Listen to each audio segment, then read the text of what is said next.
Sekarang saya mau membahas masalah tol Cipularang karena ada tabrakan beruntun ya. Jadi kita mau tahu ada apa, kenapa, apakah ini benar-benar musibah ataukah ada dari gaib mana yang mengganggu, mungkin siapa tahu. Tapi kita akan lihat nanti seperti itu. Oke, Nyai, mungkin kemarin baru terjadi kecelakaan. Sering banget ya Nyai, ini bukan pertama kalinya di tol Cipularang, terutama kilometer 90 sampai 100 itu sering banget, 92, 97 dan selanjutnya. Sebenarnya ada misteri apa sih Nyai di tol Cipularang ini sendiri? Kan yang kita tahu di situ ada batu yang nggak bisa dipindahin kan.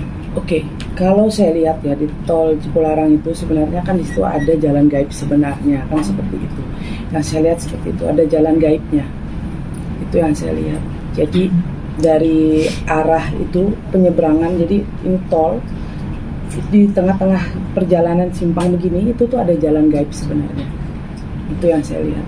Jalan gaibnya itu apakah dulu di situ bekas ada sesuatu apa, atau kalau di situ belah kuburan atau kalau dibilang kalau jalan gaib itu bukan ada tempat kuburan, bukan. Sebenarnya kalau jalan gaib itu berarti ada kayak tempat istana gaib yang berada di sebelah mana, seperti itu untuk alur jalan mereka, itu biasanya seperti itu.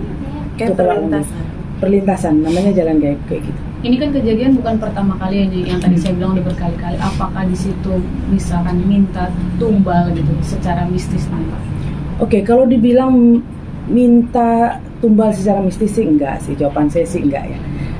Mungkin ini kan namanya jalan ya. Ini jalan gaib, mungkin ada benturan energi, biasanya seperti itu. Kadang-kadang orang yang menyetir kalau lagi sial nih ya, jadi biasanya terpilih, nggak sembarangan orang juga yang lewat di situ pasti akan tabrakan, itu enggak. Pasti ada firasat, kalau kami orang lihat tuh firasat, pasti ada tanda, ada orang-orangnya yang tertentu yang memang nasib dia harus kecelakaan. Kan seperti itu. Ada orang yang meninggal matinya harus dibunuh. Kan seperti itu. Ada yang meninggal yang harus meninggalnya secara tenggelam. Kan seperti itu. Jadi berbeda-beda. Jadi mungkin ada benturan energi. Benturan energi ini kadang-kadang kalau orang yang lagi sial, yang lagi nggak fokus, atau orang itu lagi hatinya lagi nggak enak atau nggak mood atau ada apa, itu kadang-kadang kalau ada benturan itu membuat orang itu sedikit agak blank. Biasanya dia ngeblank, atau dia agak kosong sebentar, atau dia matanya tertutup sebentar, atau dia merasa yang dia lihat lintasan itu kayaknya jalannya bagus saja, dia tidak melihat ada apa-apa di depan, itu bisa. Seperti itu. Tapi kan ini kan kalau dibilang ngantuk nggak mungkin juga ya Nyai ya. Ini kan kejadian di sore hari dan itu jamnya itu kembar ya, 15-15, tanggalnya juga kembar 11 bulan 11. Nah ini kalau dari sisi cocologi memang ada keterkaitan nggak sih Nyai? Oke, kalau masalah jam atau ini, jawaban saya sih mungkin memang sudah kan udah ada garis orang masing-masing seperti itu. Musibah itu kan datang kepada siapapun, tapi kan ada orangnya tertentu yang terkena musibah itu. Oh, ini yang terkena musibah, ini yang terkena musibah, mungkin karena pas waktunya. Jawaban saya itu karena ada energi, karena ini kan jalan ketemu jalan, jadi ada energi yang membuat orang itu akan merasa blank. Biasanya itu orang blank, ngeblank kayak orang yang kosong, kayak dia rasa jalan yang bagus, yang kelihatannya mungkin ada macet, mungkin orang yang memang waktunya terkena musibah itu, dia akan merasa bahwa itu nyaman aja, tenang aja. Itu biasanya dia tidak merasa. Setelah dia baru pas tertabrak, itu biasanya dia akan menyadari itu. Biasanya seperti itu. Jawabanku mungkin itu ada energi. Apa ini menjadi salah satu musibah di akhir tahun? Karena kita melihat ke belakang sebelum-sebelumnya, kita juga kan di akhir tahun banyak sekali musibah ini. Ini memang musibah di akhir tahun ya, tapi kan kita mendoakan orang yang terkena musibah ini semoga ditabahkan. Kalau ada yang meninggal, semoga keluarga ditabahkan untuk menerima, kan seperti itu, bisa menerima.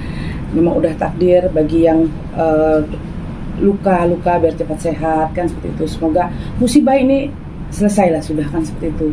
Jangan ada lagi musibah lagi, seperti itu. Benar nggak ya kalau misalkan ada mitos atau fakta kalau melewati jalan di situ harus klakson ataupun permisi atau lain-lain? Oke, Kalau saya orang Dayak, biasanya kita kalau melewati jembatan yang angker, biasanya kita memencet klakson, atau kita mau berdoa, atau kita dalam hati kita mengucap permisi. Kenapa? Karena kadang-kadang kan namanya kita belum tentu orang yang bisa melihat orang gaib, tapi kan ada orang yang bisa melihat. Kadang-kadang mereka lagi melintas kah, atau lagi apa, kan seperti itu.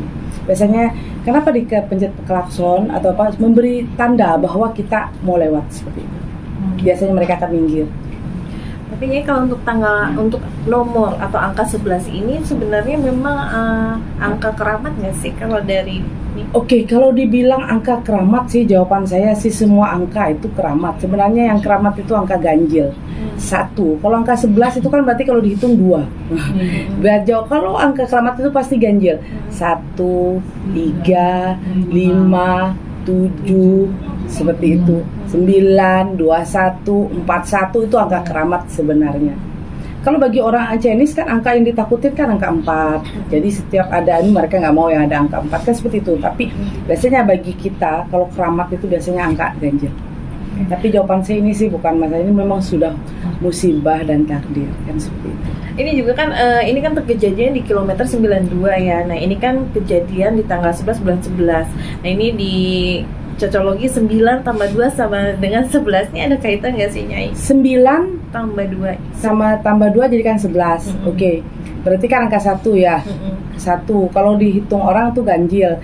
Ada yang mengatakan bahwa itu ganjil, ada yang juga mengatakan itu hitungan genap. Kenapa 11 1 tambah 1 bisa 2? Jawaban saya kalau dibilang itu ada pengaruh dengan tanggal atau jam sih enggak.